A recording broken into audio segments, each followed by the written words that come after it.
சமாதானமும் உண்டாவதாக வாழ்க்கை நான் வரவேற்கிறேன்.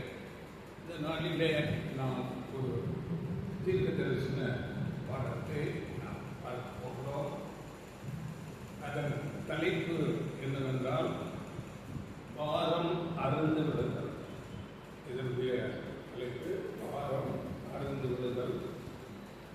இதனுடைய பொருள் என்னவென்றால், இந்த மனுக்குலத்துக்கு தேவனுடைய உன்னதமான ரட்சிப்பின் திட்டம் பற்றிய ஒரு பாடம். இந்த தலைப்பு அந்த தீர்க்க தரிசன வசனங்களிலே கடைசியாக வருகிறது. எல்லா ரட்சிப்பின் திட்டமும் முடிந்த பிறகு இந்த பாரம் அருந்து விடுதல் என்ற ஒரு காரியம் நிறைவேறும். இதை குறித்து இது தீர்க்க தரிசன பாடம் 22ஆம் அதிகாரம் ஏசாயா 22 15 வரலும் இருக்கிறது. நாம் அந்த 25ஆம் வசனம் மாத்திரம் உள்ள படியுங்கள். அதில் அந்த தலைப்பு கடாவப்பட்டிருந்த ஆணி அந்நாளிலே பிடுங்கப்பட்டு முறிந்து விடும். அப்பொழுது அதன் மேல் தொங்கின பாரம் அருந்துவிடும் என்று சேனைகளின் கர்த்தர் உரைக்கிறார். கர்த்தரே இதை உரைக்கிறார் என்று சொல்லியிருந்தார். அப்பொழுது அதன் மேல் தொங்கின பாரம் அருந்துவிடும் என்று சேனைகளின் கர்த்தர் உரைக்கிறார் என்று வசனம் முடிகிறது. இது அந்த தீர்க்க தரிசனம் முடிக்கிற ஒரு வசனம். நாம் அந்த முடிவை தலைப்பாக எடுத்துக்கிறோம். இந்த தீர்க்க தரிசனம் எங்கிருந்து துவங்குகிறது என்றால், ஏசாயா 22 15 துவங்கி 25 வரையிலும் அங்கே அந்த வசனம் வருகிறது. இது தேவன் இந்த மனுக்குலத்தின் மேல் காண்பித்த ஒரு ரட்சிப்பின் திட்டத்தை பற்றியதான ஒரு தீர்க்க தரிசனம். தேவன் இந்த மனுக்குலத்தின் மேல் அநேக விதமாக பேசுகிறார். ஓமை பாஷையில நம்முடைய ஆண்டவர் இயேசு கிறிஸ்து பேசினார். அப்படியே வெளிப்படுத்தல் விசேஷத்தை நாம் பார்க்கும்போது அடையாள பாஷையிலே அங்கே பேசப்பட்டிருக்கும். அப்படி இந்த தீர்க்க தரிசன ஒரு பாஷையிலே பேசியிருக்கிறார். இந்த தீர்க்க தரிசனம் என்பது அநேக நேரங்களிலே நமக்கு சுலபமாக புரிந்து கொள்ள முடியாது. ஏனென்றால் தீர்க்க தரிசனம் எல்லாம் மூடி முத்திரையிடப்பட்டிருக்கிறோம். அது தேவன் எப்பொழுது மக்களுக்கு மனுக்குலத்துக்கு புரிய வேண்டும் என்று விரும்புகிறாரோ அப்பொழுது அந்த முத்திரை உடைக்கப்பட்டு நமக்கு புரிந்து கொள்ளும்படியாக செய்கிறார். இப்படி வேதத்திலே அநேக தீர்க்க தரிசனங்கள் இருக்கிறது. அவைகள் அநேகம் நிறைவேறியிருந்தன. இன்னும் அநேக தீர்க்க தரிசனங்கள் நிறைவேற வேண்டியதாகவும் இருக்கிறது. உதாரணத்துக்கு நாம் எடுத்துக்கொண்டால், நம்முடைய ஆண்டவர் இயேசு கிறிஸ்துவின் பிறப்பு, அவருடைய ஊழியம், அவருடைய மரணம் எல்லாவற்றையும் குறித்து அநேக தீர்க்க தரிசிகள் மூலமாக முன்னுரைத்து அவைகளெல்லாம் நிறைவேறி தீர்க்கும். ஆண்டவர் இயேசு கிறிஸ்து பிறப்பு, அவருடைய மரணம், அவருடைய 19வது ஊழியங்கள் எல்லாவற்றையும் பற்றி சுமாராக 350க்கும் அதிகமான தீர்க்க தரிசனங்கள் சொல்லப்பட்டு அவைகள் நிறைவேறி இந்த தீர்க்க தரிசனங்கள் அந்த இஸ்ரேல் ஜனங்களுக்கு முன்பாக அவர்கள் வேதத்திலே சொல்லப்பட்டபடி ஒவ்வொன்றும் நிறைவேறிக்கொண்டே இருக்கிறது.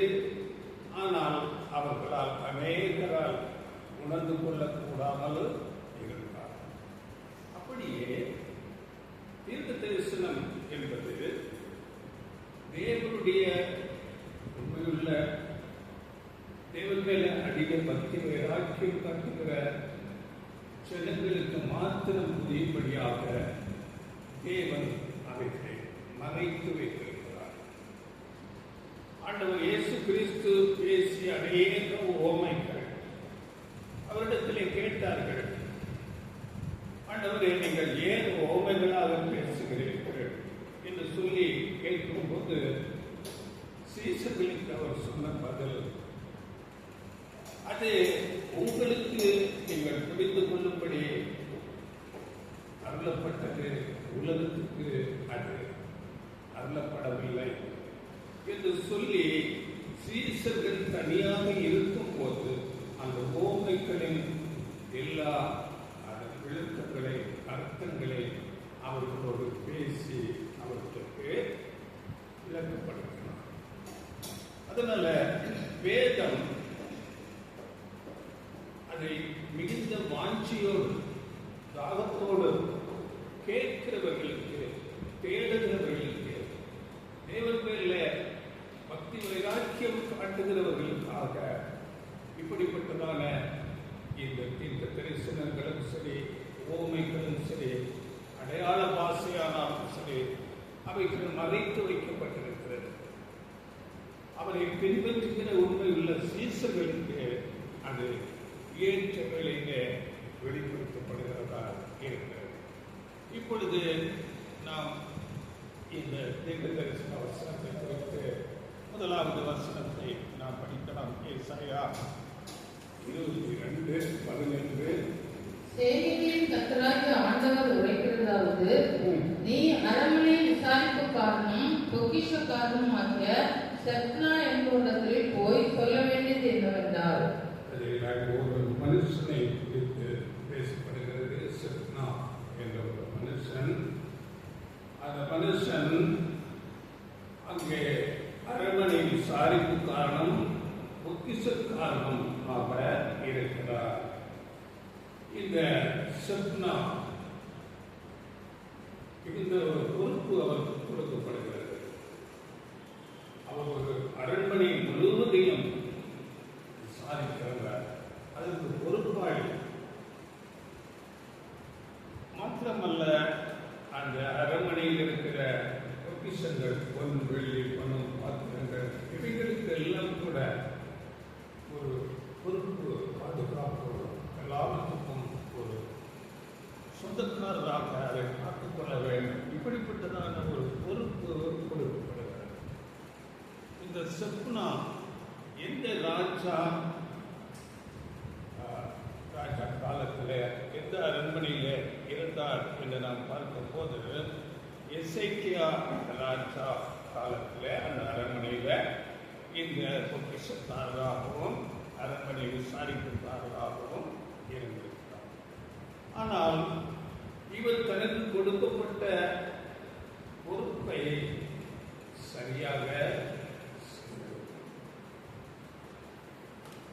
இவர் சரியாக செய்யாததுனால அங்கே அவர் அந்த பொறுப்பு அவரிடத்திலிருந்து எடுக்கப்படுகிறது. அங்கே ஆண்டவர் இயேசு அடுத்த வசனத்தில் சொல்கிறார், படியுங்கள். உயர்ந்த ஸ்தலத்திலே தன் கல்லறையை வெட்டி கண்மலையிலே தன் வாசஸ்தலத்தை தோண்டுகிறவனைப் போல நீ உனக்கு இங்கே கல்லறையை வெட்டும்படிக்கு உனக்கு இங்கே என்ன இருக்கிறது? உனக்கு இங்கே யார் இருக்கிறார்கள்? இங்கே இந்த செப்னா என்பவர் அவருக்கு கொடுத்த அந்த அரண்மனை விசாரிப்பு, அந்த பொக்கிஷம், அவர்களை பாதுகாக்கிற அந்த வேலையை விட்டுவிட்டு இன்னொரு வேலையை அங்கே கவனம் செலுத்தி செய்து கொண்டிருக்கிறார். இதை இன்னொரு மொழிபெயர்ப்பிலே தெளிவாக சொல்லப்பட்டிருக்கிறது. அவர் என்ன செய்கிறார் என்றால் 16ஆம் வசனம், நீ உனக்கென்று ஒரு கல்லறையை வெட்டியிருக்கிறாய், உயர்ந்த இடத்தில் அக்கல்லறை இருக்குமாறு அமைத்திருக்கிறாய், பாறையில் உனக்கு ஒரு தங்குமிடத்தை உடைத்துள்ளாயே, இங்கே உனக்கு யார் இருக்கிறார்கள்? இங்கே உனக்கு என்ன வேலை? அப்படி என்றால் இவர் ஒரு உயர்ந்த இடத்திலே தனக்கென்று ஒரு கல்லறையை அங்கே வெட்டியிருக்கிறார், பாறையை குறைந்து.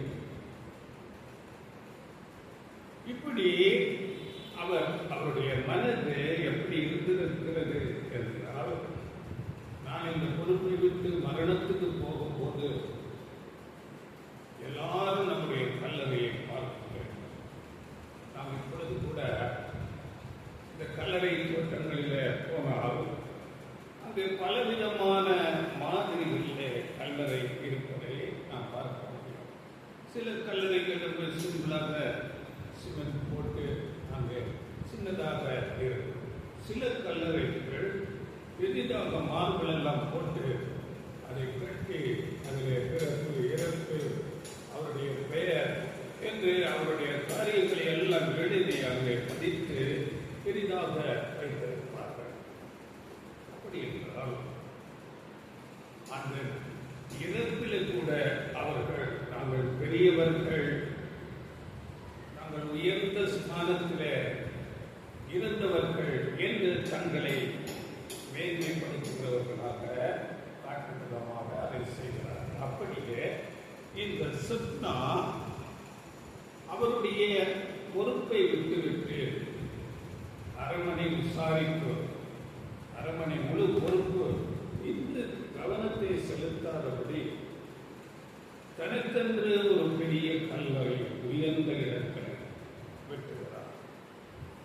அவர் அப்படி அவருக்கு மனநிலை ஒரு மேட்டிமை சிந்தனையாக, நான் மறித்த பிறகு எல்லாரும் என்னுடைய கல்லறையை பார்க்க வேண்டும் என்று அங்கே அந்த சிப்னாவுக்கு ஒரு மன மேட்டிமை வருகிறது. இது தேவனுடைய பார்வையில் அங்கு தவறாக்கப்பட்டது. அதனால தேவன் என்ன செய்கிறார் என்று நாம் பார்க்கும் போது படிகள் 17, 18, 19 கூட, இதோ பலவான் ஒருவனை துரத்துகிற வண்ணமாக கர்த்தர் உன்னை துரத்திவிட்டு நிச்சயமாய் உன்னை மூடி போடுவார். அவர் உன்னை உருண்டை போல அகலமும் விசாலமான தேசத்திலே சுழற்றி எரிந்து விடுவார். அங்கே நீ சாவாய். அங்கே உன் மகிமையின் ரதங்கள் உன் ஆண்டவருடைய வீட்டுக்கு இறைச்சியாக இருக்கும். உன்னை உன் நிலையை விட்டு துரத்தி விடுவேன். உன் ஸ்தானத்திலிருந்து நீ பிடுங்கி போடப்படுவாய். அப்போ இவருடைய இந்த மேட்டிமை சிந்தையை பார்த்து தேவன் அங்கே ஒரு தீர்ப்பை அவருக்கு கொடுக்கிறார். கர்த்தர் உன்னை துரத்திவிட்டு நிச்சயமாய் உன்னை மூடி போடுவார், உன்னை சுழற்றி எறிந்து விடுவார். நீ அங்கே சாவாய். உன் நிலையை விட்டு நான் துரத்தி விடுவேன். உன் ஸ்தானத்திலிருந்து நீ பிடுங்கி போடப்படுவாய். அப்போ அவனுக்கு அந்த சிப்னாவுக்கு ஒரு அழிவு வந்துவிடும் என்று தேவன் அங்கே வைக்கிறார். ஏன்? அவர் தனக்கு கொடுத்த அந்த பொறுப்பை, கடமையை சரியாக செய்யாமல் தான் மரித்த பிறகு தன்னை மேட்டிமையாக எல்லாரும் பார்க்க வேண்டும் என்று நினைத்து தன்னை உயர்த்தி கொண்டதினாலே இப்படிப்பட்டதான தண்டனை அங்கே தீர்ப்பு வந்துவிட்டது. இப்போ அந்த சிப்னா இருந்த இடத்திலே தகுதியான ஒரு நபரை அங்கே தேவன் நியமிக்கிறார். படிகள் 20. அந்நாளிலே இல்க்கியாவின் குமாரனாகிய எலியாக்கீம் என்னும் என் ஊழியக்காரனை நான் அழைத்து, ஒரு தகுதியான ஒரு நபரை அங்கே தேவன் நியமிக்கிறார். இல்க்கியாவின் குமாரன் எலியாக்கீம் என்னும் என் ஊழியக்காரன், எலியாக்கீம் என்னும் என் ஊழியக்காரன் என்று சொல்லப்பட்டது. அப்படியே இந்த எலியாக்கீம் என்பதற்கு அதனுடைய அர்த்தம் என்னவென்றால் மை சர்வன், தேவன் நினைப்பதையெல்லாம் செய்பவர் அல்லது தேவனால் உருவாக்கப்பட்டவர் என்றெல்லாம் அதனுடைய பொருள்படுகிறது. தேவன் நினைப்பதையெல்லாம் செய்கிறவர், என் ஊழியக்காரன் என்று. அப்படியே இந்த சிப்னா என்ற பெயர் கூட ஒரு பொருள் வருகிறது. அது என்னவென்றால்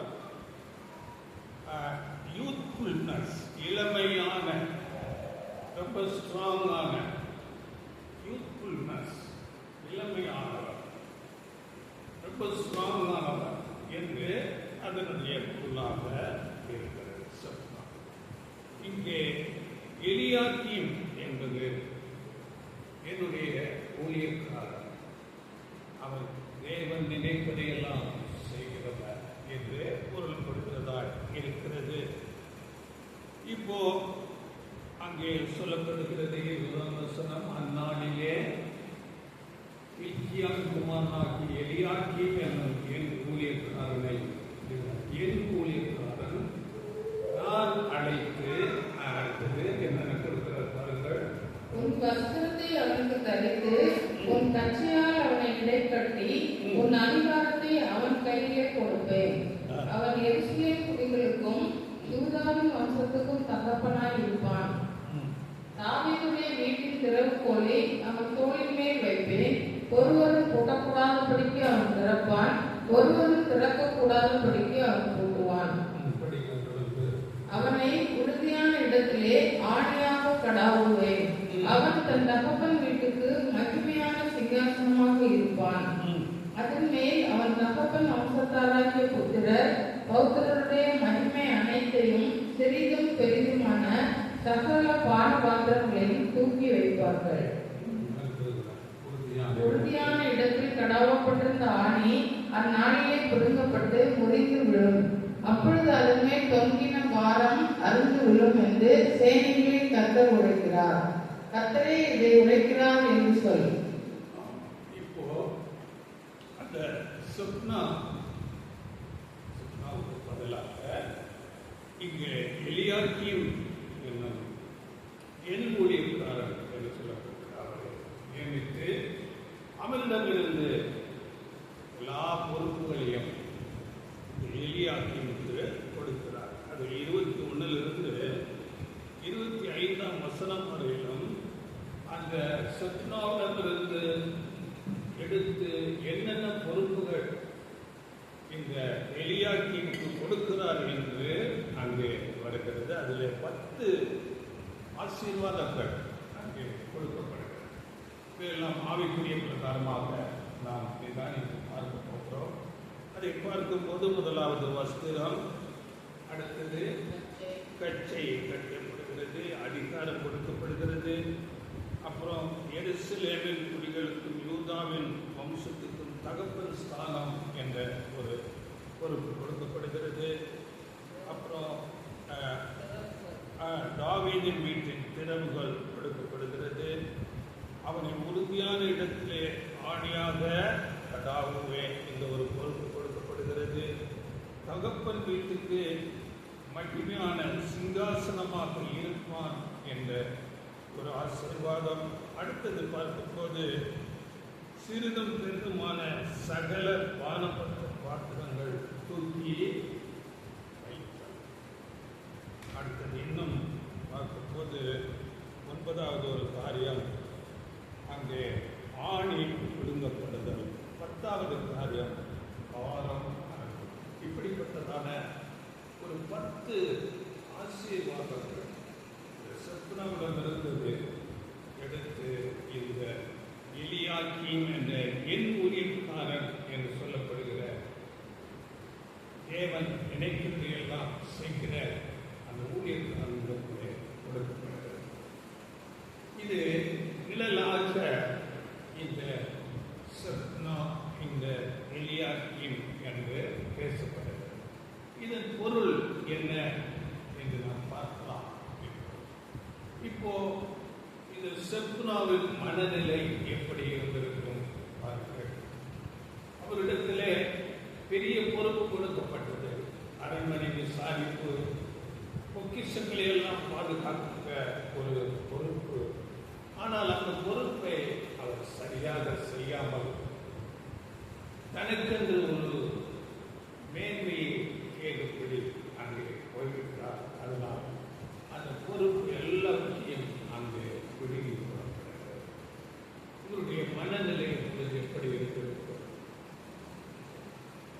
அவன் உயிரோடு இருக்கும் போதே தான் மறித்தது போன்ற ஒரு மனநிலைக்கு அங்கே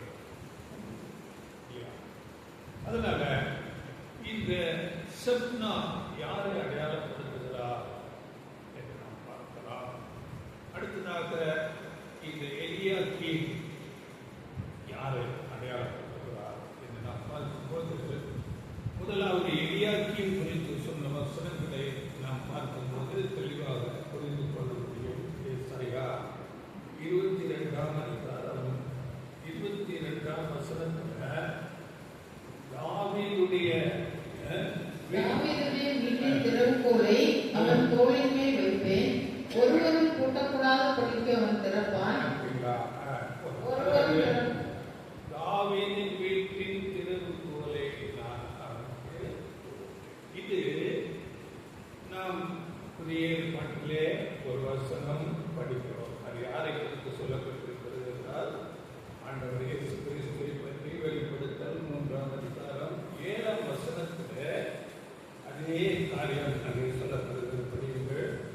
பிலடெல்பியா சபை தூதனுக்கு எழுத வேண்டியது என்னவெனில், பரிசுத்தம் உள்ளவரும் சத்தியம் உள்ளவரும் தாவீதின் திறவுகோலை உடையவரும் ஒருவரும் பூட்டக்கூடாதபடிக்கு திறக்கிறவரும் ஒருவரும் திறக்கக்கூடாதபடிக்கு பூட்டுகிறவருமாய் இருக்கிறவர் சொல்லுகிறதாவது. இதே வசனம் அங்கே ஆண்டவர் இயேசு கிறிஸ்துவுக்கு அப்படி என்றால், இந்த எலியாக்கீம் இந்த என் ஊழியக்காரன் யாரை அடையாளப்படுத்துகிறார் என்றால், ஆண்டவர் இயேசு கிறிஸ்துவை அடையாளப்படுத்துகிறார். இன்னும் ஒரு வசனம் கூட இருக்கிறது.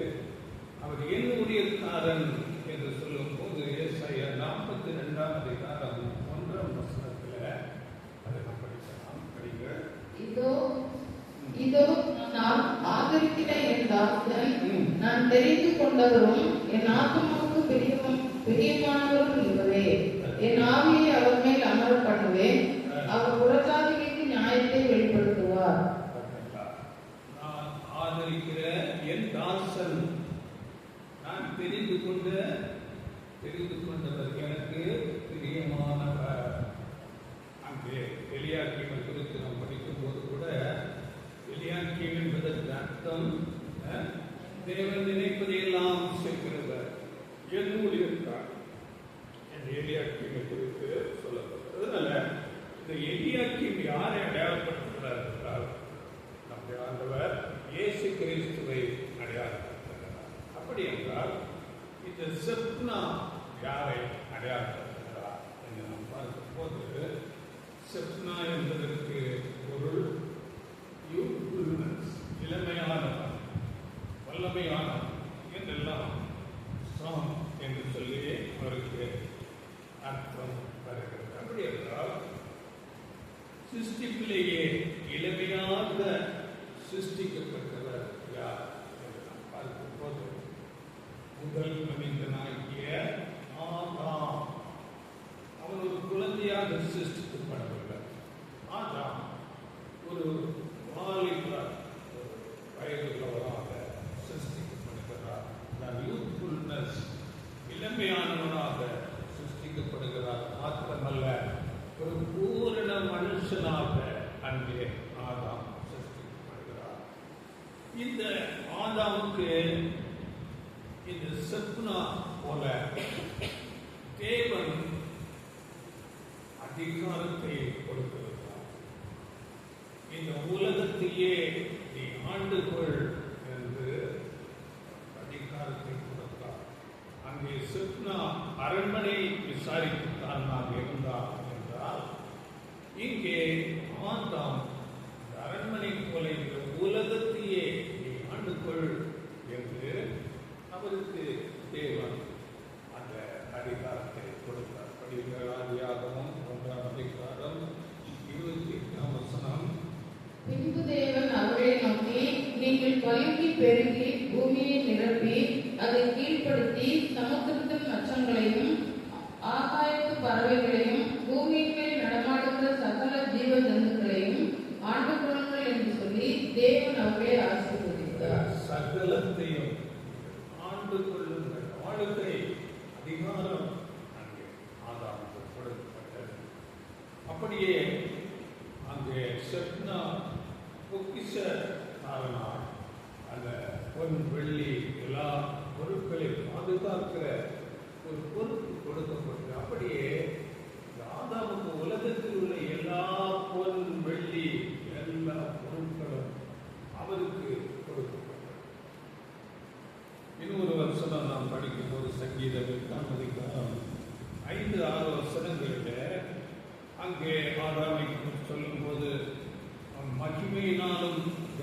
கண்களினாலும் அவனை முடிசூட்டுகிறீர். உம்முடைய கரத்தின் கிரியைகளின் மேல் நீர் அவனுக்கு ஆளுகை தந்து சகலத்தையும் அவனுடைய பாதங்களுக்கு கீழ்ப்படுத்து. ஆளுகை தந்து சகலத்தையும் ஆதாமுடைய பாதங்களுக்கு கீழ்ப்படுத்தினார். அப்படிப்பட்ட பொறுப்பை முதலாம் மனிதன் ஆதாமுக்கு தேவன் கொடுத்தார். ஆனால் அந்த ஆதாம் இந்த சித்னாவை போல தன் பொறுப்பை உணர்ந்து அதன்படி அந்த பொறுப்புக்கு மாத்திரமாக இல்லாமல் அவர் ஆளுகையை இழந்தார். சித்னா போல தன் கல்லறையை உயர்ந்த இடத்திலே அங்கே சித்னா செய்தது போல இங்கே ஆதாம் மரணத்தை தேடிக்கொண்டார். இன்று வரை ஆதாம் அந்த பொறுப்பில் இருந்து விலகி போனதுனால இந்த உலகத்தில் உள்ள எல்லா மக்களும் மரணம் மரணம் வந்துட்டே. எப்படி அந்த சித்னா தன் மரணத்தை கல்லறையை உயர்ந்த இடத்தில் எல்லாரும் பார்க்க வேண்டும் என்று அங்கே பாறையை குடைந்து செய்தானோ அப்படியே ஆதாம் தன் பொறுப்பை இழந்து விட்டதினால் அவன் மூலமாக வந்த மரணம் இன்று வரையிலும் மனுஷர்களாக பேசுகிறது. பல விதத்திலே மரணம் வந்து கொண்டிருக்கிறது. யுத்தங்கள், வியாதிகள், இன்னும் அநேக தீவிரவாதங்கள், பல விதத்திலே விபத்துக்கள், இப்படியாக இன்றைக்கு மரணம் மரணம் எல்லா மனுஷர்களும் பார்த்து கொண்டு இருக்கிறாங்க. அந்த சித்னா போல இந்த ஆதாம் மரணத்தை சம்பாதித்தார். காரணம் பெருமை. சித்னாவுக்கு பெருமை வந்தது. நான் மறித்த பிறகு எல்லாரும் அந்த கல்லறையை பார்க்க வேண்டும் என்பது போல இங்கே பெருமை வந்தது. அங்கே நாம் படிக்கும் போது அங்கே சாத்தான் வந்து அவர்களுக்கு தேவன் சொன்ன அந்த கனியை புசிக்க வேண்டாம் என்று சொல்லி புசிக்க சொல்லும் போது நீங்கள் 3ஆம் அதிகாரம் 5ஆம் வசனத்தில் நீங்கள் தேவர்களைப் போல ஆவீர்கள் என்று படிக்கிறது. நீங்கள் இதை புசிக்கும் நாளிலே உங்கள் கண்கள் திறக்கப்படும் என்றும் நீங்கள் நன்மை தீமை அறிந்து தேவர்களைப் போல் இருப்பீர்கள் என்றும் தேவன் அறிவார் என்றது. தேவர்களை போல் அப்படிப்பட்ட ஒரு மேன்மை வேட்டிமை அங்கே அவர்களுக்கு சொல்லப்பட்டு நம்பி அவர்கள் மரணத்தை சம்பாதித்தார்கள். அவருக்கு எல்லா ஆசீர்வாதத்தை அந்த பொறுப்பை இழந்து மரணத்தை அங்கே சித்னாவுக்கு சொல்லும் போது ஏசாயா 22ஆம் அதிகாரத்தில் 17, 18, 19 நாம் படித்தோம். உன்னை நான் புறத்தை விட்டு சுழற்றி எறிந்து விடுவேன், உன் நிலையை விட்டு சுழற்றி விடுவேன், அங்கே சாவா. சத்னாவுக்கு அப்படிப்பட்டதான ஒரு ஜட்ஜ்மெண்ட் இருக்கிறது. அப்படியே இங்கே ஆதாமுக்கு தீர்ப்பு கொடுக்கப்பட்டது. ஆதியாகமம் 3ஆம் அதிகாரம் 19ஆம் வசனம். நீ பூமியிலிருந்து எடுக்கப்பட்டபடியால் நீ பூமிக்கு திரும்பும் மட்டும் உன் முகத்தின் வேர்வையால் ஆகாரம் புசிப்பாய், நீ மண்ணாய் இருக்கிறாய், மண்ணுக்கு திரும்புவாய் என்றார். மண்ணுக்கு ஆதாம் தன் பொறுப்பை உணர்ந்து சரியாக செய்யாததினால் அவன் மண்ணுக்கு மரணத்துக்கு போகும்படியாக அவன் துரத்தப்பட்டான். அந்த ஏதேன் கூட்டத்தை விட்டு தேவனுடைய அந்த சமூகத்தை விட்டு துரத்தப்பட்டு மரண நிலைக்கு அங்கு போய்விட்டான். இப்படி அந்த சத்னாவை போல ஆதாம் நமக்குண்டான ஆளுக்கை இழந்து தேவ அந்த பிரசன்னத்தை இழந்து தேவனை விட்டு தூரமாக இந்த ஆசீர்வாதம் ஆதாம் இழந்து கொண்ட அந்த ஆசீர்வாதம் அங்கே எலியாக்கீமுக்கு கொடுக்கப்பட்டது. இந்த எலியாக்கீம் யாரை அடையாளப்படுத்துகிறார் என்று நாம் பார்த்திருக்கிறோம். ஆண்டவர் இயேசு கிறிஸ்துவை அடையாளம். இந்த ஆண்டவர் இயேசு கிறிஸ்து என்று நாம் சொல்லும்போது இங்கே சபை கூட அந்த ஆசீர்வாதத்துக்குள்ளே வருகிறதை நாம் பார்க்கிறோம். எப்படி என்றால் ஆண்டவர் இயேசு கிறிஸ்து உலகத்துக்கு வந்து 2000 வருடத்துக்கு அதிகமாக ஆகிவிட்டது. ஆனால் மனுஷர்களுடைய மரணம் நடந்து கொண்டே இருக்கிறது. எல்லா தீமையான காரியங்களும் நடந்து கொண்டே இருக்கிறது. எப்பொழுது அந்த சபை வகுப்பா முழுமை ஆகிறார்களோ அப்பொழுதுதான் இந்த உலகத்துக்கு ஒரு சமாதானம் வருகிறதாக இருக்கிறது. வேதத்தில் நாம் படிக்கும் போது அநேக இதை குறித்து தெளிவாக சொல்லப்பட்டிருக்கிறது. ஆண்டவர் இயேசு கிறிஸ்துவை தலையாகவும் சபை சரீரமாகவும் கொண்ட கிரைஸ்ட் என்று ஆங்கிலத்தில் சொல்லுவார்கள். அதுதான் முழு கிறிஸ்து என்று அடையாளப்படுகிறது. அப்படி என்றால் இந்த சபை வகுப்பாரையும் அந்த ஆண்டவர் இயேசு கிறிஸ்துவோடு கூட அந்த ஆசீர்வாதத்தை பெற்றுக் கொள்ளும்படியாக அங்கே ஆசீர்வதிக்கிறார்.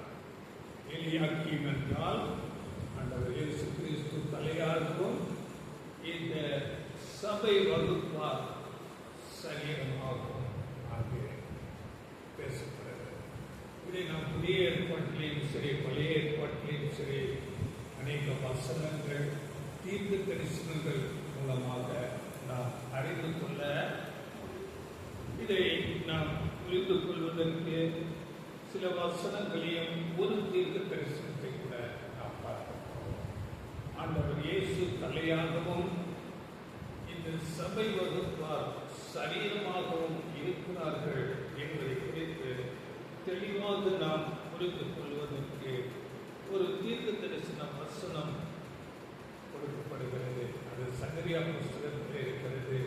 அதை நாம் முழுமையாக பார்க்காமல் நான் வசனத்தையும் அதன் காரியங்களை மாத்திரம் உங்களுக்கு சொல்லிக்கொண்டு கடந்து போகிறேன். அது ஒரு சப்ஜெக்ட் அங்கே எடுக்க வேண்டியது. சகரியா 4ஆம் அதிகாரத்தில் 1 to 14 வசனங்களிலே அந்த ஒரு தீர்க்க தரிசனமாக அங்கே ஒரு நிழலாக சொல்லப்பட்டிருக்கிறது. இங்கே நாம் பார்க்கும்போது அங்கே பொன்னினால் செய்யப்பட்ட ஒரு குத்து விளக்கு இருக்கிறது. அந்த குத்து விளக்கிலே 7 இலைகள் இருக்கிறது. அதன் உச்சியிலே அந்த குத்து விளக்கின் உச்சியிலே ஒரு கிண்ணம் இருக்கிறது. அந்த கிண்ணத்திலிருந்து அந்த குத்து விளக்கின் 7 கிளைகள், அந்த 7 அகல்களுக்கு அதில் 7 குழாய்கள் அங்கே பொருத்தப்பட்டிருக்கிறது. இன்னும் அந்த கிண்ணத்துக்கு வலது புறமாகவும் இடது புறமாகவும் ஒவ்வொன்றாக 2 அங்கே ஒலிவ மரங்கள் இருக்கிறது. இப்படி அங்கே ஒரு தரிசனமாக சகரியாவுக்கு காண்பிக்கப்படும். 2 ஒலிவ மரங்கள், அதிலிருந்து 2 பொன் குழாய்கள் மூலமாக அந்த கிண்ணம் அங்கே இணைக்கப்பட்டிருக்கிறது. அந்த கிண்ணத்திலிருந்து 7 குழாய்கள் மூலமாக அந்த குத்து விளக்கின் 7 அந்த அந்த கொம்புகளுக்கும் 7 அகல்களுக்கும் அங்கே இணைக்கப்பட்டிருக்கிறது. இது ஒரு தரிசனம். இதில் அந்த ஒரு வசனம் 14ஆம் வசனம் மாத்திரம் இருக்கீங்க. 4:14 சகரியா. அப்பொழுது அவர் இவைகளில் 2 சர்வலோகத்துக்கும் ஆண்டவராய் இருக்கிறவரின் சமூகத்தில் நிற்கிற அபிஷேகம் பெற்றவர்கள்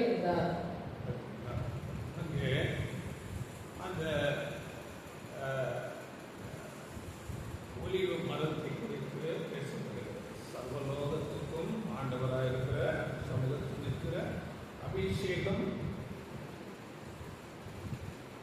அப்போ இதன் பொருள் என்ன? இது சகரியா ஒரு தீர்க்க தரிசனமாக அவருக்கு காட்டப்படுகிறது.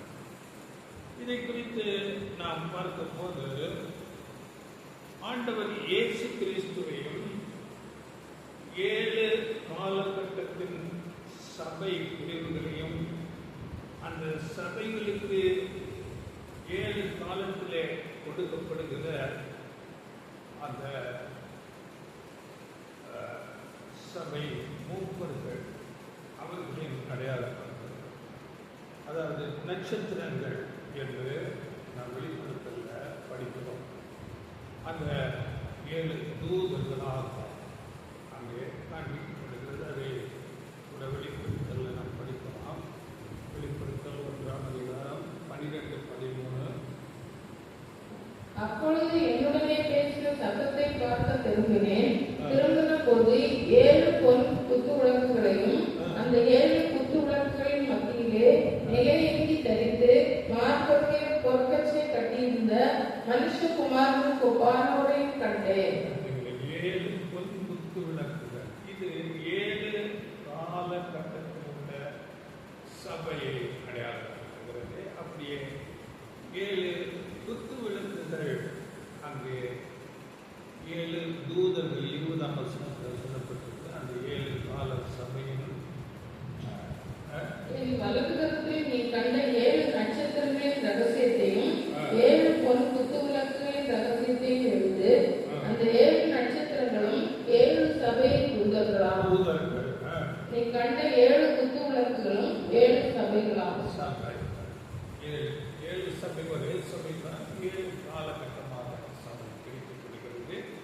இப்படி இந்த சபைக்கு தலையாக அங்கே கிண்ணம், அது ஆண்டவர் இயேசு கிறிஸ்துவை அடையாளப்படுத்துகிறதா இருக்கிறது.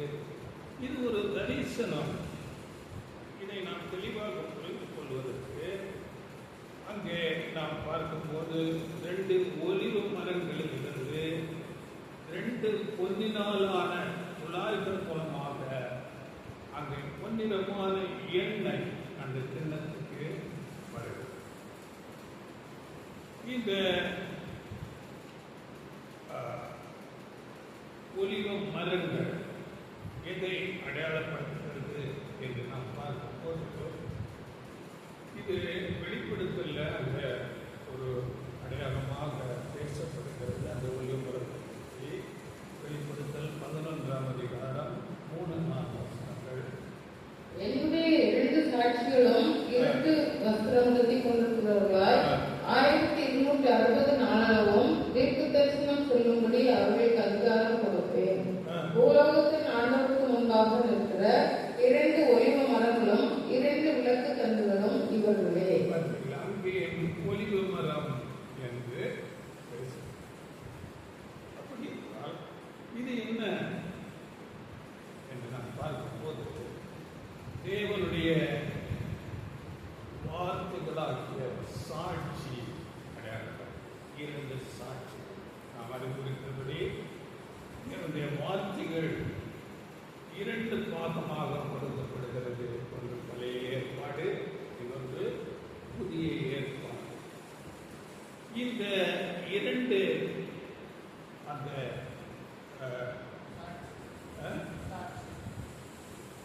சாட்சிகள், இன்னும் இந்த மரங்கள் என்ன?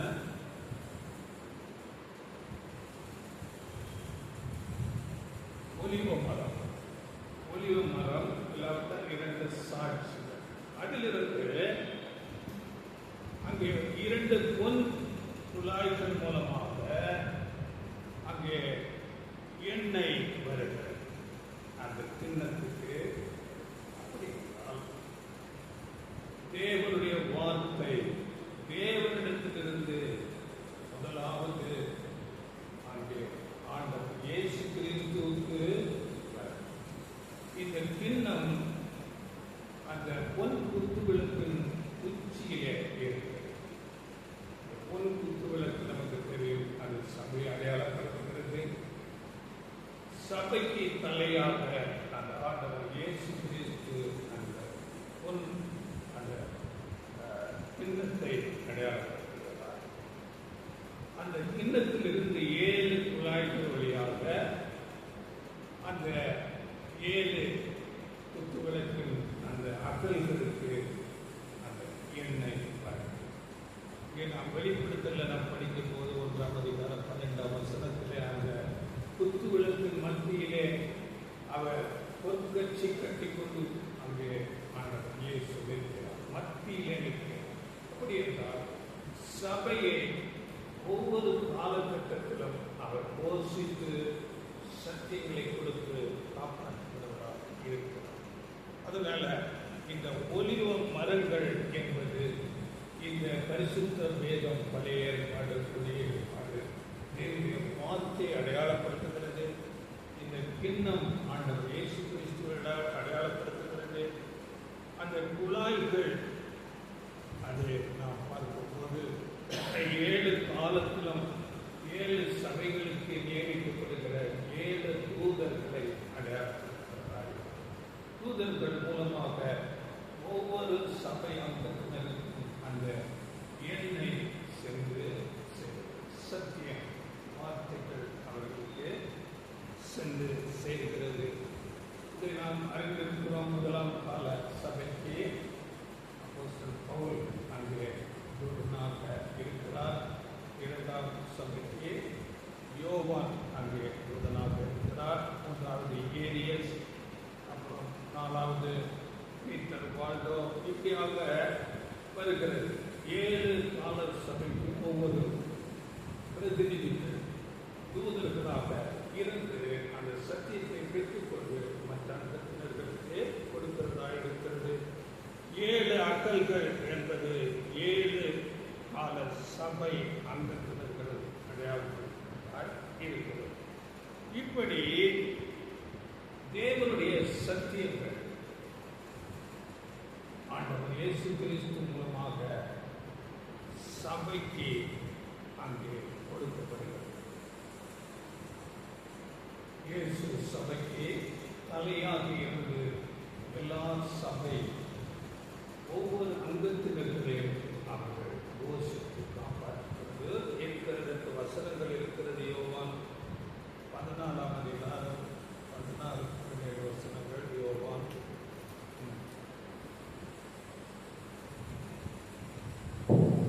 நான் பிதாவை வேண்டிக் கொள்வேன், அப்பொழுது என்னென்னைக்கும் உங்களுடனே கூட இருக்கும்படிக்கு சத்திய ஆவியாகிய வேறொரு தேற்றவாளனை அவர் உங்களுக்கு தந்தருவார். உலகம் அந்த சத்திய ஆவியானவரை காணாமலும் அறியாமலும் இருக்கிறபடியால் அவரை பெற்றுக்கொள்ள மாட்டாது. அவர் உங்களுடனே வாசம் பண்ணி உங்களுக்குள்ளே இருப்பதால் நீங்கள் அவரை அறிவீர்கள்.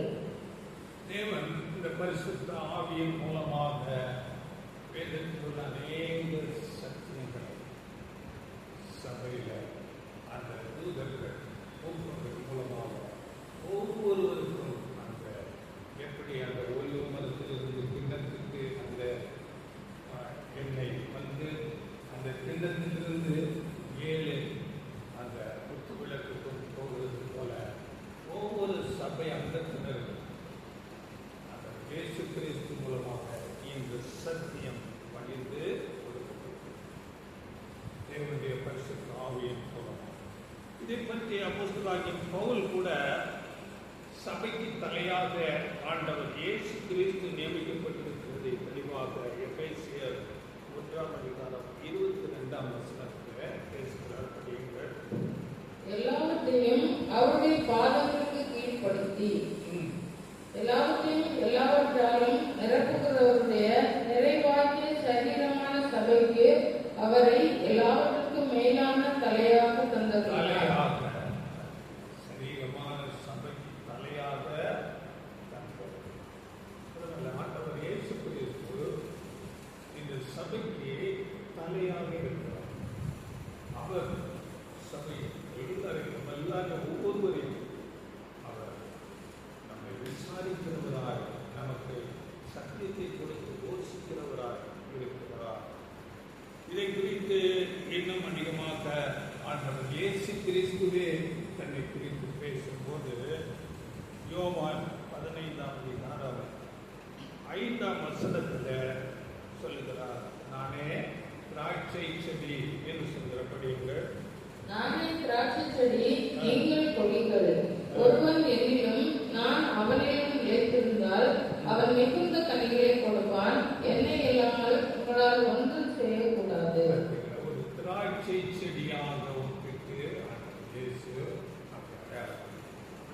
திராட்சை செடி ஆண்டவர் இயேசு கிறிஸ்து, அதன் கொடிகள். இந்த திராட்சை செடியாகிய அந்த தண்டிலிருந்து எல்லா ஜீவ சத்துக்கள், சத்தியங்கள் அந்த கொடியாகிய சபைக்கு போகிறதாக இருக்கிறது. அந்த சத்து பொருட்கான சத்தியம் ஜீவன் போகும்போது அந்த கொடிகளாகிய சபை ஜீவன் வேறாக இருக்கும், ஜீவனை பெற்றுக்கொள்ளும். என்னாலெல்லாம் உங்களால் ஒன்றும் செய்யக்கூடாது. அந்த திராட்சை செடியோடு அந்த தண்டோடு இணைக்கப்பட்டிருந்தால் மாத்திரமே அந்த சபை, அந்த சரீரம் அவர்கள் ஜீவனுடையவர்களாக, அவர்கள் தேவனுடைய ஆசீர்வாதத்தை பெற்றுக் கொள்ளுகிறவர்களாக இருக்கிறார். அப்படியே கிறிஸ்துவின் சபையாகிய இந்த சரீரம் ஒவ்வொருவருக்கும் ஆண்டவர் இயேசு கிறிஸ்து மூலமாக சத்தியங்கள், ஜீவன் கொடுக்கப்படுகிறதா இருக்கிறது. இதை வெளிப்படுத்தல இன்னொரு விதமாக அங்கு பேசும்போது வெளிப்படுத்தல் 24 இயேசுவை பற்றிய சாட்சி நிமித்தமும் தேவனுடைய வசனத்து நிமித்தமும் சிரச்சேதம் பண்ணப்பட்டவர்கள் என்று தெளிவாக பேசுகிறார். அப்படி என்றால் அவர்களுடைய தலையாக ஆண்டவர் இயேசு கிறிஸ்து இருக்கிறார். அவர்களுடைய தலை வெட்டப்பட்டு அந்த இடத்திலே ஆண்டவர் இயேசு கிறிஸ்து தலையாக இருந்து அவர்களை ஒவ்வொரு நாளும் சபை வகுப்பார்கள், போஷித்து அவர்களை போதித்து நடத்தி வந்தார். அதனால இந்த சபை வகுப்பாளாகிய நாம் எப்போதும் ஒன்றை மனதிலே வைத்துக் கொள்ள வேண்டும். என்னுடைய தலை ஆண்டவர் இயேசு கிறிஸ்து, என்னுடைய தலை ஆண்டவர் இயேசு கிறிஸ்து. அப்படிப்பட்ட ஒரு மனநிலை நமக்கு எப்போதும் இருக்கிறது.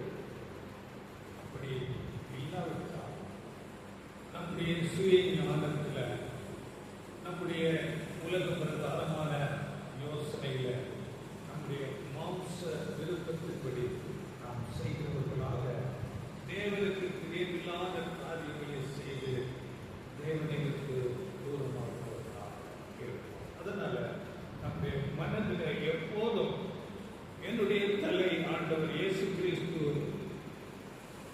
அவருடைய யோசனை, அவருடைய போதனைப்படியே நான் ஜீவிப்பேன் என்று நம் மனதில் எப்போதும் நினைத்துக் கொள்ள வேண்டும். நம்மை தேவன் ஒரு உன்னதமான ஒரு ஆசீர்வாதத்துக்கு அழைத்திருக்கிறார். நாம் உன்னதமான தேவனுடைய பிள்ளைகள். நம்முடைய நோக்கங்கள் எல்லாம் உயர்ந்ததாக இருக்கிறது. எபிரேயரில் நம்ம படிக்கும் போது வரமழைக்கு பங்குள்ள பரிசுத்த சகோதரரே என்று சொல்றார். அதனால நம்மை வரமழைப்புக்கு அழைத்திருக்கிறார். நாம் பரிசுத்த ஜாதி என்று சொல்லப்பட்டிருக்கிறது. உலகம் பாவத்திலே, மரணத்திலே இருக்கிறார்கள். நாம் ஆண்டவர் இயேசு கிறிஸ்து மூலமாக அவரை விசுவாசித்து நாம் பரிசுத்தமாக்கப்பட்டு தேவனோடு நாம் ஐக்கியப்பட்டவர்களாக ஒரு பரிசுத்த ஜாதியாக உன்னதமான தேவனுடைய பிள்ளைகளாக இருக்கிறோம். இதை நாம் மனதிலே வைத்துக் கொள்ள வேண்டும். நம்முடைய தலை ஆண்டவர் இயேசு கிறிஸ்து. அதில் நம்முடைய நம்பிக்கை பற்றி சொல்லும் போது எபேசியர் 4ஆம் அதிகாரம் 4ஆம் வசனத்தில் அங்கே நாம் படிக்கலாம். உங்களுக்கு உண்டான அழைப்பினாலே நீங்கள் ஒரே நம்பிக்கைக்கு அழைக்கப்பட்டது போல ஒரே சரீரமும் ஒரே ஆவியும் உண்டு. நாம் ஒரே நம்பிக்கைக்கு அழைக்கப்பட்டோம். நாம் ஆண்டவர் இயேசு கிறிஸ்துவோடும் பிதாவாகிய தேவனோடும் இருந்து ஆளுகை செய்கிறவர்களாக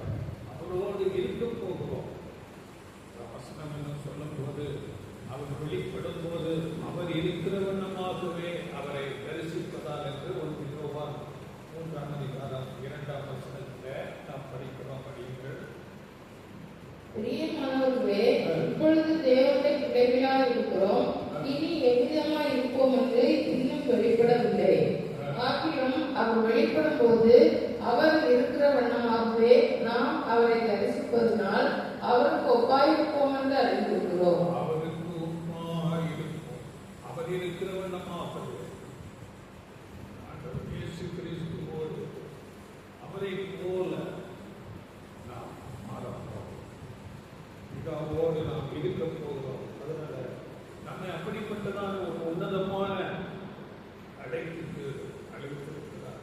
இப்படிப்பட்ட நம்பிக்கை கொண்ட நாம் மற்ற உலக ஜனங்களைப் போல நாம் வாழாத நாம் மற்றவர்களைப் போல வாழ்ந்து கொண்டு நாம் பரலோகம் போகலாம் என்றால் அது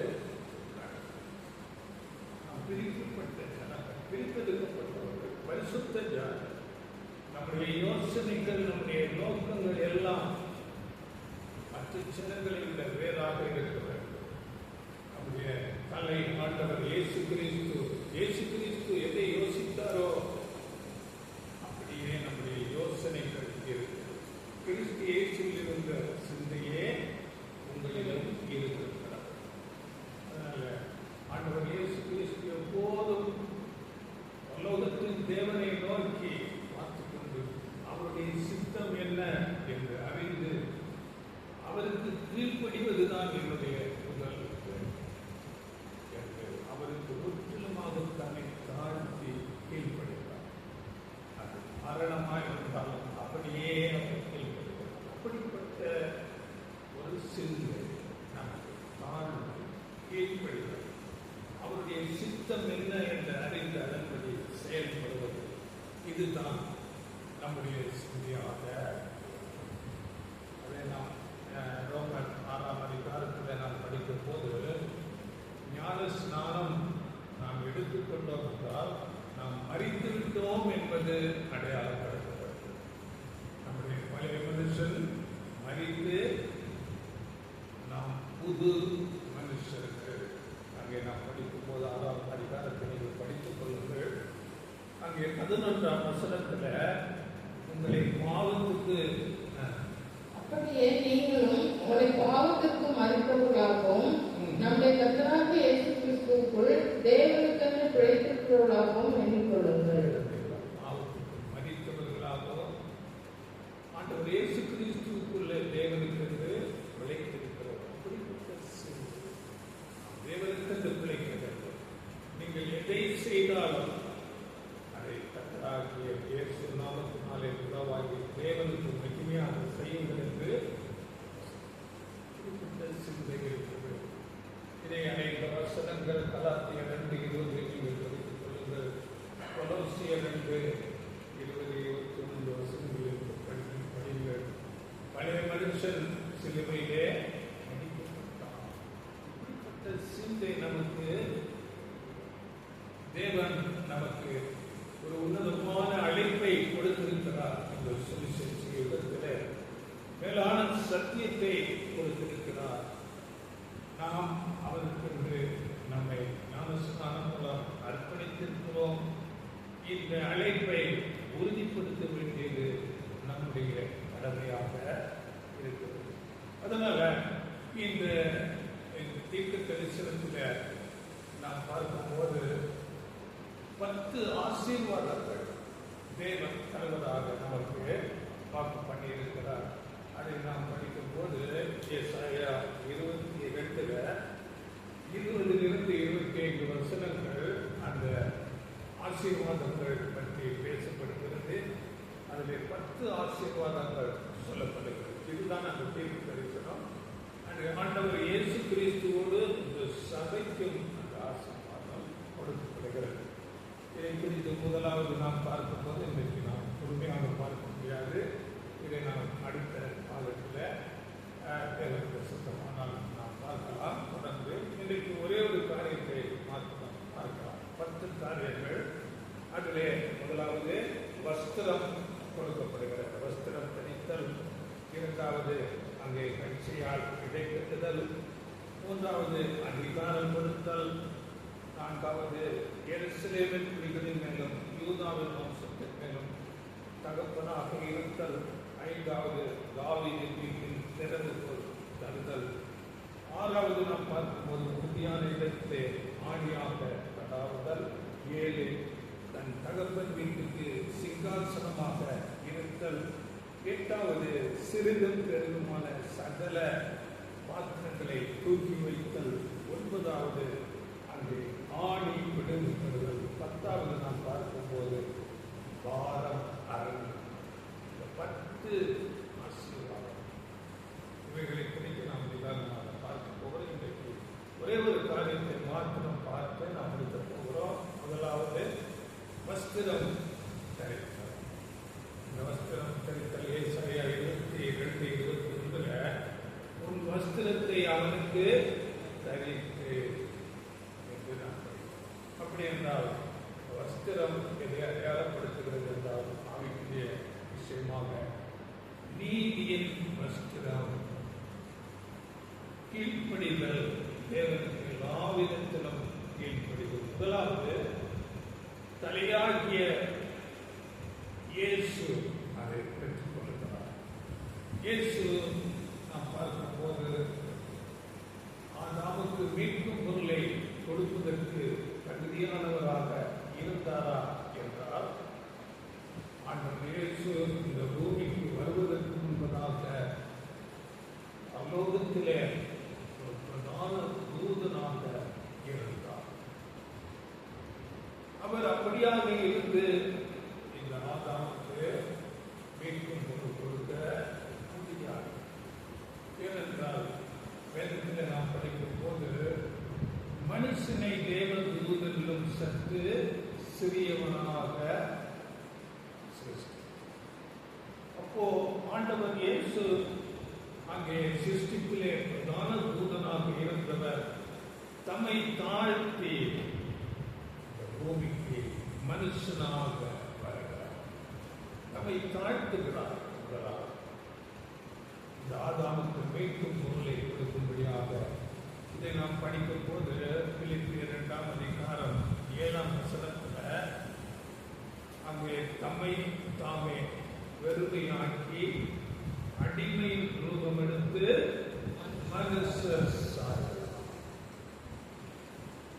ஆதாம் இழந்து போனது ஆண்டவர் இயேசு மூலம் பெற்றுக் கொள்ளும்படியாக முதலாவது அவர் தம்மை தாழ்த்துகிறார்.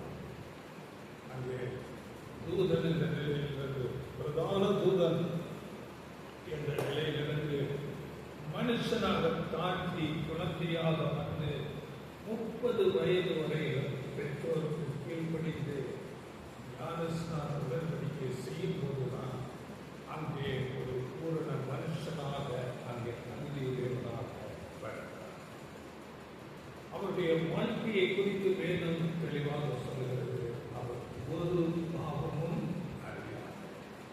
அவரை குறித்து சொல்லும் போது எபிரேயர் 7ஆம் அதிகாரம் 26ஆம் வசனம் அவருடைய வாழ்க்கையை பரிசுத்தரும் குற்றமற்றவரும் மாசில்லாதவரும் பாவிகளுக்கு விலகினவரும் வானங்களிலும் உயர்ந்தவருமாயிருக்கிற இவ்விதமான பிரதான ஆசாரியரே நமக்கு ஏற்றவராய் இருக்கிறார். பரிசுத்தரும் குற்றமற்றவரும் பாவிகளுக்கு விலகினவரும் மாசில்லாதவரும் வானங்களுக்கு மேலாக உயர்த்தப்பட்டவர் என்று வானங்களுக்கு மேலாக உயர்த்தப்பட்டவர். இப்படி ஒரு பாவம் இல்லாத ஒரு பரிபூரண மனுஷனாக இருந்து அந்த நீதியின் வஸ்திரத்தை அவர் பெற்றுக் கொள்கிறார். ஆண்டவர் இயேசுவுக்கு அப்படிப்பட்ட ஒரு பூரண நிலையிலே இருந்து இங்கே ஆதாம் இழந்ததை பெற்றுக் கொள்ளும்படியாக அங்கே தம்மை அங்கே மரண பரியந்தம் தாழ்த்தினார். இதுதான் நீதியின் வஸ்திரம். அவர் மனுஷ ரூபமாய் காணப்பட்டு மரண பரியந்தம், அதாவது சிலுவையின் மரண பரியந்தமும் கீழ்ப்படிந்தவராகி தம்மை தாமே தாழ்த்தினார். இந்த கீழ்ப்படிதல் தான் அங்கே வஸ்திரமாக, நீதியின் வஸ்திரமாக முதலாவது சபையின் தலையாகியானவர் இயேசு கிறிஸ்து அப்படியே அந்த வஸ்திரம் நமக்கும் கற்பிக்கப்படுகிறது. அது எப்படி என்றால், ஆண்டவர் இயேசு கிறிஸ்துவின் அந்த நீதியின் வஸ்திரம் நாம் அவரை விசுவாசிக்கும் போது அது நமக்கு கொடுக்கப்படுகிறது. இது எப்படி என்றால், ஒரு பைத்தியக்காரன் இருக்கிறான். அவன் ஆடையெல்லாம் அழுத்தும் கண்களுமாக இருக்கிறது. அவன் ரொம்ப அசுத்தமாக குளிக்காதவனாக இப்படியாக இருக்கும்போது அங்கே ஒரு பெரிய மனுஷன் வந்து இவர் மேல் பரிதாபப்பட்டு தன்னுடைய வெள்ளை ட்ரெஸ்ஸை எடுத்து அவருக்கு கொடுத்து வருகிறார். மேலாக பார்க்கும்போது வெள்ளை அங்கே ட்ரெஸ் இருக்கிறது. ஆனால் உள்ளாக அழுக்கான ஒரு ட்ரெஸ். இது யார் என்றால், இது நாம் தான். நமக்கு ஆண்டவர் இயேசு கிறிஸ்து தம்முடைய நீதியின் வஸ்திரத்தை நமக்கு ஆடையாக தரித்திருக்கிறார். ஆனால் நாம் உள்ளாக பார்க்கும்போது நம்முடைய சிந்தை அழுக்காக இருக்கிறது. இதை ஆங்கிலத்திலே சொல்லும் போது ஜஸ்டிபிகேஷன், பாவங்கள் மன்னிக்கப்பட்ட ஒரு நிலை. இந்த நிலைக்கு ஆண்டவர் இயேசு கிறிஸ்து நம்மை தகுதிப்படுத்துகிறார். அவருடைய நீதியின் வஸ்திரம் நமக்கு கொடுக்கப்படும். இதை குறித்த வசனம் படிக்கிற சங்கீதம் 32:1-2. எவனுடைய நீர்கள் மன்னிக்கப்பட்டதோ, எவனுடைய பாவம் மூடப்பட்டதோ அவன் பாக்கியவான். எவனுடைய அக்கிரமத்தை கர்த்தர் எண்ணாதிருக்கிறாரோ, எவனுடைய ஆவியில் கபடம் இல்லாதிருக்கிறதோ அவன் பாக்கியவான். எவருடைய மீறுதல் மன்னிக்கப்பட்டதோ, எவருடைய பாவங்கள் மூடப்பட்டதோ அவர்கள் பாக்கியவான்கள். யார்? நாம் பாக்கியம் உள்ளவர்கள். இதை மனதிலே வைத்துக் கொள்ள வேண்டும். பாவத்துக்கு பரிகாரம் தேடி எங்கெங்கேயோ போகிறார்கள். மலையாக புண்ணிய ஸ்தலங்களுக்கு அங்குமாக தேடி விளைந்து கொண்டிருக்கிறார்கள். ஆண்டவர் இயேசு கிறிஸ்துவை விசுவாசிக்கும் போது அவருடைய நீதியின் வஸ்திரம் நமக்கு கொடுக்கப்பட்டு நம்முடைய பாவங்கள் அங்கே கழுவப்பட்டு, எவருடைய பெயர்கள் மன்னிக்கப்பட்டதோ, எவருடைய பாவம் மூடப்பட்டதோ அவர்கள் பாக்கியம். இந்த வசனம் இந்த சுவிசேஷ யுகத்தில் இது நமக்கு கொடுக்கிறதா இருக்கிறது. நாம் எல்லாரும் நம்முடைய மனதும் நம்முடைய மாம்சம் விரும்பினது போல நம் விருப்பம் போல வாழ்ந்து கொண்டிருந்தோம். ஆனால் நம்மை ஆண்டவர் இயேசு கிறிஸ்து அவருடைய இரத்தத்தினாலே கழுவி அவருடைய நீதியின் வஸ்திரத்தை நமக்கு தரிப்பித்து நம்மை பரிசுத்தப்படுத்துவதாக இருக்கிறார். இதை குறித்து 2 கொரிந்தியர் 5:17 ஒருவன் கிறிஸ்துவுக்குள் இருந்தால் அவன் புது சிருஷ்டியாய் இருக்கிறான். பழையவைகள் ஒழிந்து போயின, எல்லாம் புதிதாய். புது சிருஷ்டி, பழையவைகள் எல்லாம் ஒழிந்து. இப்படி நம்மை நீதி வஸ்திரத்தை தரிப்பித்து ஆண்டவர் இயேசு கிறிஸ்துவின் மூலமாக நாம் அப்படியாக புது சிருஷ்டியாக. இன்னொரு வசனம் படிக்கிறதே சரியா 61:10. கர்த்தருக்குள் பூரிப்பாய் மகிழ்கிறேன், என் தேவனுக்குள் என் ஆத்மா களிகூர்ந்திருக்கிறது. மணவாளன் ஆபரணங்களினால் தன்னை அலங்கரித்துக் கொள்ளுகிறதற்கும் மணவாட்டி நகைகளினால் தன்னை சிங்காரித்துக் கொள்ளுகிறதற்கும் ஒப்பாக அவர் ரட்சிப்பின் வஸ்திரங்களை எனக்கு உடுத்தி நீதியின் சால்வையை எனக்கு தந்தார். ரட்சிப்பின் வஸ்திரம்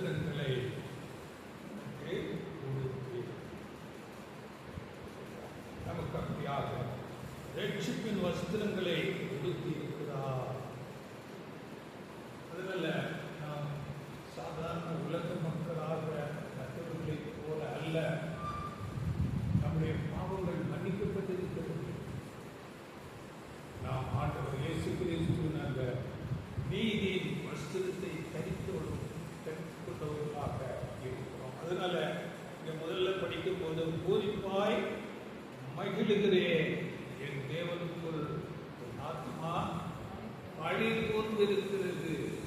அப்படி நாம் மகிழ்ச்சி அடைய வேண்டும். பாவம் இந்த உலகத்திலே ஒரு பெரிய பாரம் என்று சொல்லப்படுகிறது. சங்கீதங்களில் நாம் படிக்கிறோம். பாவம் பாரமாக நம்மை அழுத்துகிறதாக இருக்கிறது. அதனால அந்த பாவத்திலிருந்து நாம் விடுவிக்கப்பட்டிருக்கிறோம். அதனால நாம் பூரிப்பாய் மகிழுகிறவர்களாக, கர்த்தருக்குள் நாம் களி கூறுகிறவர்களாக இருக்க வேண்டும். இதை நாம் பார்க்கும்போது எவ்வளவு நாம் பாக்கியவான்கள். நம்முடைய ஆண்டவர் இயேசு கிறிஸ்து நம்மை அந்த ஒரு வஸ்திரம் தரிக்கும்படியாக மேலான நிலையிலிருந்து நம்மை தாழ்த்தி மனுஷனாக வந்து சிலுவை பரியந்தம் ஏற்படுத்தார். ஆனால் நாம் மனுஷனாக நாம் பாவத்திலும் அக்கிரமங்களிலும் மரித்து கிடந்த நம்மை உயர்த்தி உயிர்ப்பித்து நம்மை அவருடைய அந்த பூரண நிலைக்கு கொண்டு வந்து அவருடைய நீதி வஸ்திரம் நமக்கு கொடுக்கிறது. இப்படி நம்மை அவரோடு கூட கிறிஸ்துவாக மாற்றும்படியாக கொடுக்கப்பட்ட ஆகியவை நமக்கு முதலாவது ஆசீர்வாதம் அந்த நீதியின் வஸ்திரம். தொடர்ந்து நாம் அந்த 9 ஆசீர்வாதங்கள் என்ன என்று சுத்தமான வாரத்தில் நாம் பார்க்கலாம். அதனால இன்றைக்கு நாம் இதோட முடிக்க போகிறோம். இன்றைக்கு உலகத்தை நாம் பார்க்க வேண்டும். சொல்லும்போது அத்திமரத்தையும் மற்றெல்லா மரங்களையும் கவனிக்கும் வாரங்கள். அத்திமரம் என்பது இஸ்ரேல் தேசம். இதற்கு நாம் பார்க்கும்போது அநேக யுத்தங்கள் இஸ்ரேலுக்கு விரோதமாக, அநேக தீவிரவாத இயக்கங்கள், வேறு வேறு நாடுகள் பயங்கரமான தாக்குதல்களை செய்து கொண்டு இருக்கிறார். அதனால இது கடைசி நாட்களாக இருக்கிறது. அங்குள்ள ஜனங்களை நாம் பார்க்கும்போது அங்குள்ள ஜனங்கள் கூட்டம் கூட்டமாக தங்கள் இருப்பிடத்தை விட்டு ஜீவன் தப்பும்படியாக ஓடிக்கொண்டிருக்கிறார்கள். வண்டிகளிலும் கால்நடையாகவும் ஜீவன் தப்பு போடுகிறார்கள். இதை நாம் பார்க்கும்போது இது எங்கேயோ நடக்கிறது என்று நாம் நினைக்கிறோம். ஆனால் வேதத்திலே சொல்லும் போது ஆண்டவர் இயேசு கிறிஸ்து சொல்லுகிறார். இங்கே லூக்கா 21:35 பூமியில் எங்கும் குடியிருக்கிற அனைவர் மேலும் அந்த நாள் ஒரு கண்ணீர் போல வரும். ஒரு கண்ணீர் போல நினையாத நேரத்தில் இந்த கண்ணீரை மாற்றுவது போல இந்த உலகம் பயங்கரமான அழிவுக்கு போகிறார். இன்றைக்கு அங்கே அந்த காரியங்கள் நடக்கிறது என்றால் இந்த நமக்கு நாம் இருக்கிற இடங்களில் அப்படிப்பட்ட சூழ்நிலைகள் எப்போ வருது என்று நமக்கு தெரியாது. அதிகம் ஜாக்கிரதைகளோடாக இருக்க வேண்டும். குறித்து அப்போஸ்தலர் பவுல் தெசலோனிக்கேயர்ல சொல்லும் போது 5ஆம் அதிகாரம் 2-3 வசனங்களை நாம் படிக்கலாம். தெசலோனிக்கேயர் 5ஆம் அதிகாரம் 2-3. இரவிலே திருடன் வருகிற விதமாய் கர்த்தருடைய நாள் வரும் என்று நீங்களே நன்றாய் அறிந்திருக்கிறீர்கள்.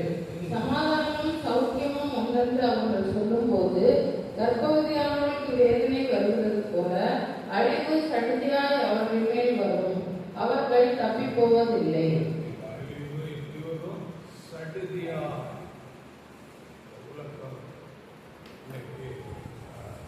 கர்ப்பவதியானவர்களுக்கு கீழ்ப்படியாதவருக்கு வேதனை. எனக்கு உலகம் பாவத்தினால் நிறைந்து வெப்பம் குளிக்காமலே இருக்குது.